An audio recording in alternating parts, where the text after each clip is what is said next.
Could you please start today by telling me about your economic plan? Sure.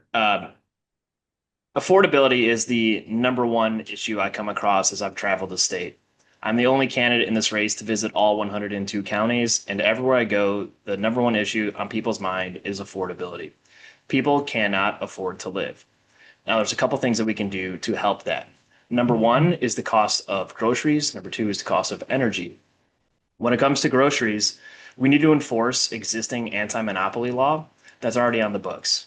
But corporations get away with price gouging because they use their tremendous wealth to then shield themselves from the laws that are already on the books and to lobby to make the laws weaker, such as our existing anti-monopoly laws. So we need to strengthen and enforce our existing anti-monopoly laws to stop price gouging at the corporate level. I saw this firsthand. For example, when I was stationed at the Pentagon, I went to the commissary, which is a public grocery store that is a nonprofit and receives government subsidies. So it cannot sell any of its products for a profit. It sells it at the market value of what it costs to shelve it and keep the lights on.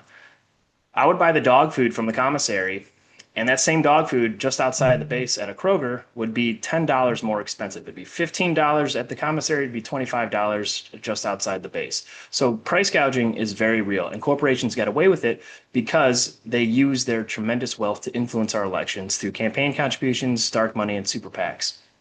Another issue that affects the pocketbook is the cost of energy. Specifically here in Illinois, we are transitioning from coal to renewable energies. The problem, we are shutting down coal power plants before we have adequate supply from renewable energies to replace the supply from coal. So the demand is remaining the same, but the supply is getting diminished, which means companies like Amazon are having to import energy from out of state, which is increasing the cost to the consumers. I met a couple in Havana, Illinois, who told me that overnight their electric bill doubled in the matter of 1 month. From one bill to the next, it doubled. Usage was the same.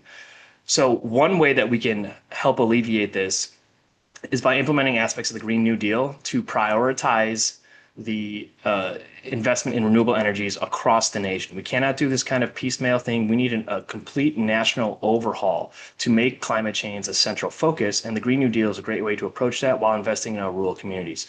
So if we're able to lower the cost of energy by massive federal investment in renewable energies, which it's already cheap, wind and solar are already cheaper than coal and regular fossil fuels. So we just have to invest in it and make that the new norm, and that will drive down the price of energy. And then if we enforce existing anti-monopoly laws against corporations in the grocery store chains, then we can reduce inflation and price gouging. Thank you very much. Now, do you believe that the American dream has become unaffordable? Yes, it has become unaffordable. And I know it's a popular thing for like affordability is a popular word to say right now. And as a member of the working class, I mean, I'm a public school teacher and a union member, the only union member in this race. I find it rich when multi-million dollar or multi-millionaires who are in Congress receiving salaries of close to $180,000 a year to talk about affordability. What do you know about affordability? You're a millionaire. So I think one way that we can make policies that will make life more affordable is to totally change our political landscape by removing the corrupting influence of money in politics. Because right now, the people we elect, the trait that we elevate, are those who are really good at fundraising, those who are independently wealthy or are able to get their independently wealthy friends to donate to their campaigns and bankroll ad campaigns for them. Those are the people who get elevated, and they're the ones running the country. And then the 1% that donate to those campaigns, they make sure that those people running the country protect the profits that increase the wealth of the 1%. So that's why life has become unaffordable for the rest of us down here, because we don't actually have representation. I think that, excuse me, and when you hear these members of Congress talking about the affordability crisis, who are millionaires, they're using it to score political points as opposed to doing anything meaningful to actually help the rest of us. The first thing that they could do is take money out of politics by passing an amendment to the Constitution. We can do this. 72% of Americans, including 71% of Republican voters, want campaign spending limits. We can pass this if they would try to do anything about it. But Democrats love to campaign on campaign finance reform. They don't actually lift a finger to do anything about it. And that's why I'm running my campaign differently. I'm trying to make the American dream affordable again by making our government work for all of us, not just the 1%. And we do that by ratifying an amendment to the Constitution that says three things. One, money's not speech. Two, corporations are not people. And three, Congress has the authority to regulate spending in elections. We do this and then we pair it with publicly financed campaigns. We eliminate the influence of money in politics. We insulate our government from the corrupting influence of the 1% trying to use their tremendous wealth to control our policy. And then we will start electing majorities who are more representative of the people, more responsive of the people. And then we will see legislation that helps the people afford to live and to give their children a better life than they themselves had. Thank you. Uh, Now, very sorry about that. Would you have voted yes or no on the Epstein Files Transparency Act? I would have voted yes. Did you want to expound upon that, or just simply you would have voted yes? Yeah, I mean, I would vote yes. I think that we need to now enforce it now that it is public law, because there are still redactions that have not been made public, and this administration is just using one thing after another to distract from the full transparency and following what is now public law. And I think it's important to remember that this is about the victims and justice for the victims and making sure that everyone who is implicated, who may have conducted any form of sexual violence, needs to be held accountable, regardless of what party they're from, regardless of what position they hold, regardless of how much money they have. These people must be held accountable. And that's why, of course, I would support or vote yes on this act. Thank you. Now, would you have voted yes or no on the Stop Illegal Entry Act of 2025? I would have voted no on that act. I believe it's they're misusing a very real issue to try and crack down on legal immigration. And so I believe in an enforceable border. I believe we have to have a streamlined process for labor to freely cross the border, just like capital can freely cross borders and shield itself from taxation.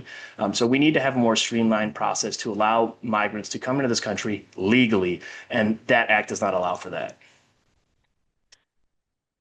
Now, these next couple questions, they're going to go from uh, stuff very Illinois centric to more federal as we go on. This first one being, according to census data, Illinois lost almost 300,000 people between the last two censuses, while the US as a whole gained a 7% growth in population. What needs to be done to make Illinois a state that sees population growth over the next decade?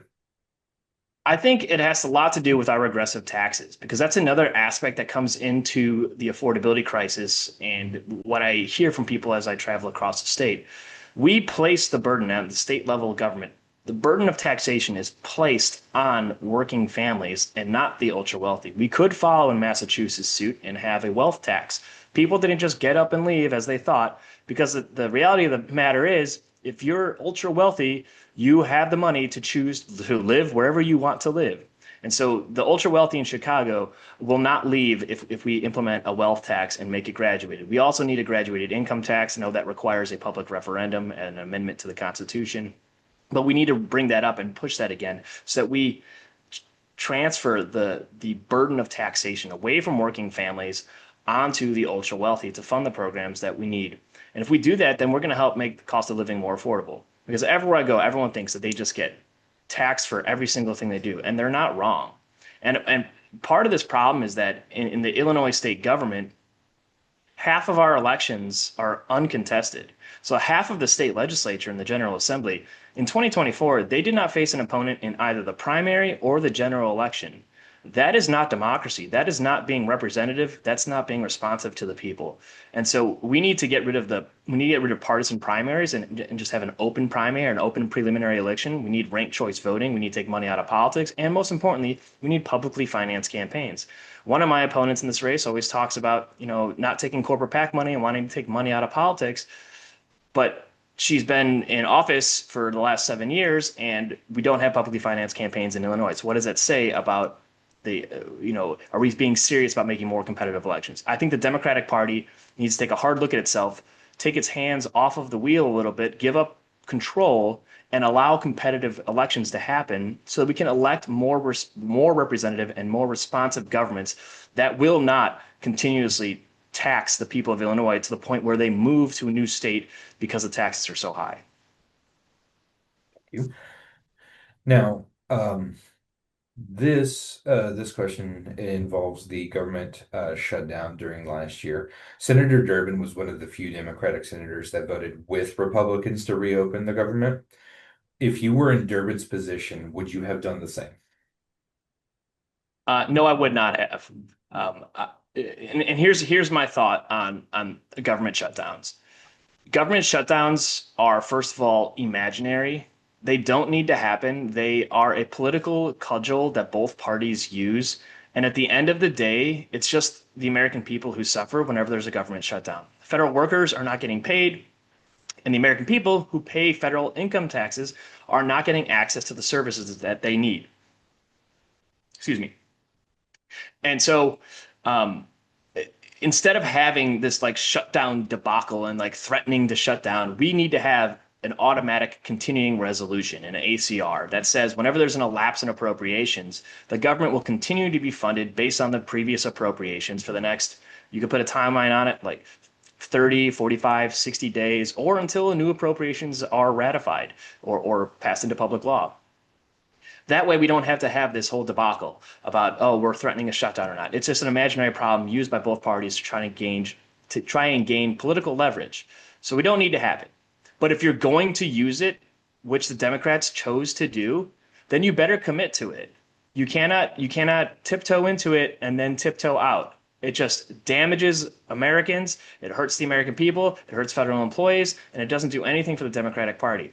And so if we're entering into the shutdown and they make demands, you better wait until they make those demands and vote no on that. And so that's for the same very reason why I would not support Chuck Schumer to be continued to serve as the leader of the Democratic caucus in the United States Senate, because he chose to use a shutdown when that was not the best method to go with. And then he showed a complete lack of leadership in either orchestrating a public charade where only a few senators voted with Republicans and saying he had no idea about it, or he truly has no leadership and cannot control the caucus. In either case, he should not continue to serve as the caucus leader. You? No. Polling shows that at least 70% of Americans believe biological males should have no place in women's sports. Earlier, or this past year, uh, Illinois Senators Duckworth and Durbin voted no on the Protect Women in Sports Act. How would you have voted in that? Should biological males be able to compete in girls' sports in high schools in Illinois? So when it comes to young people who are trans, I think it's important to remember that this is not a decision. It's not like I'm just going to choose to be the other gender. It's a self-realization, and it's a very hard thing to come out publicly with. So young people do not make these decisions lightly. And for that reason, it's important to respect them and allow them to be the person that they want to be.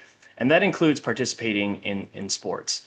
So I think it's perfectly fine for high schoolers to for them to participate in the sport that they are that in the gender that they see themselves as.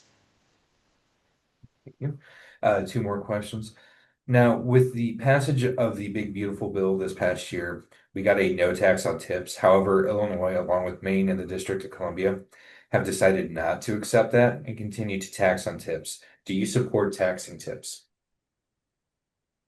I mean, it would be great to that's like one yeah, like great way to move the tax burden away from the working people, to have a no tax on tips. I think we need to go a little bit further to just, and not just for servers, but for to remove regressive taxes from all working class people, or at least remove the vast burden of that to the ultra well. But when it comes to the no tax on tips that they passed, I mean, it's only for I believe 3 years, and it's up to a maximum amount anyway. So it's really wasn't a genuine no tax on tips. It's very limited in both scope and scale.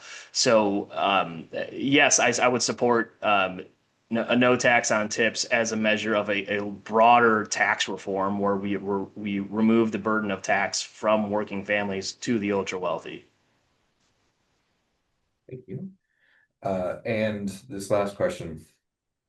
There were multiple bills surrounding artificial intelligence floating around Congress, many of them with bipartisan support.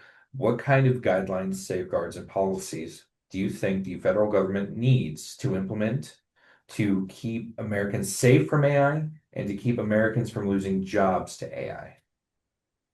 Well, first of all, we need to start electing a new generation that understands AI, emerging technologies, the singularity. Uh, we can't rely on people from a bygone era to try and regulate these things. They don't fully understand these things. So first of all, in Illinois, we've seen a proliferation of AI data centers and the environmental impacts and societal impacts on that. We're starting to see firsthand. And so I believe Illinois needs to place a moratorium on AI data centers. I would also like to see a moratorium nationally on AI data centers until we can regulate both energy and environmental impacts that are coming out of the proliferation of these data centers. When it comes to AI generated images and AI generated audio, I believe we need to have authorize the FCC to mandate watermarks on AI generated materials so that people know that this is not real, that this was created by AI. And we need to have steep enforceable fines to ensure that people comply with this law. And we need to be able to enforce it. And we need to empower the FCC to be able to enforce this. So those are two ways that we can immediately start to address some of the growing concerns of the proliferation of AI. And then I think we need to the Congress needs to set up a select committee to really get into all of the factors of how AI, particularly with jobs, how we can address these things because there are so many nuanced and large impacts that AI is going to have in the next 10, 20 years. And we can't just piecemeal this together. We need to have a working group and a coalition come together and figure out the impacts that's going to have on our society and how we can best regulate it. But at the end of the day, it must be regulated. And whether that means by its own federal agency or by putting it under the FCC, I believe we need some executive agency to regulate AI. All right. I really appreciate you taking the time with me today. Where can people find you and about you and about your campaign? Yeah, so you can one keep an eye out for our bus traveling across the state. It's a big green bus. It says Kev on it, and it's got all these signatures of well wishes and hopes for the future that people write on it as we go along. But if you don't see our bus, you can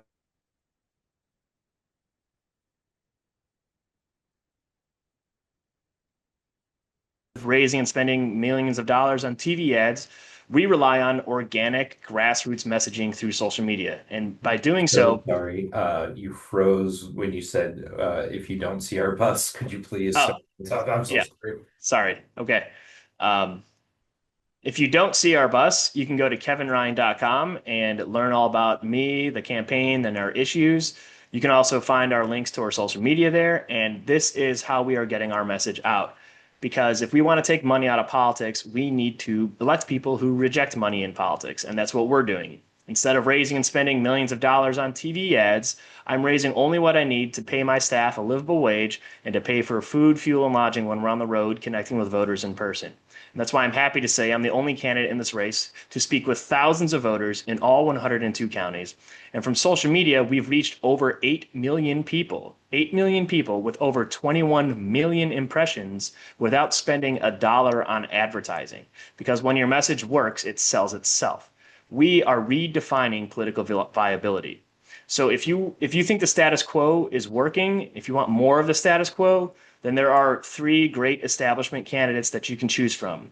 But if you think they delivered us into the broken status quo we now find ourselves in, like I do, then come aboard our bus because we're talking about real change. We're not just campaigning on hot topic issues. We're campaigning with a plan to change our government, to make our government work for all of us by removing the corrupting influence of money in politics. I'm Kevin Ryan, and you can learn more at kevinryan.com. Excellent. Again, thank you so much.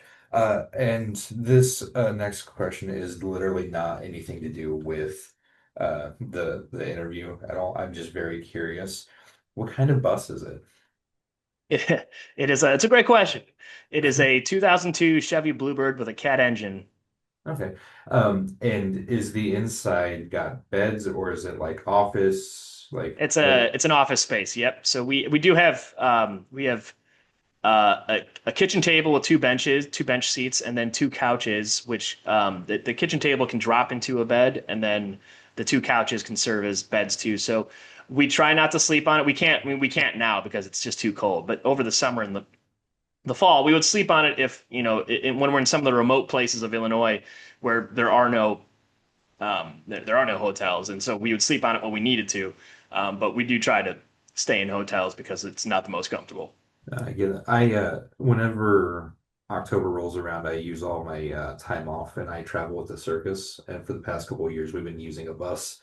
So I'm very familiar with living on a bus, traveling around. So I'm very curious in that just regard because it's not an easy thing to do.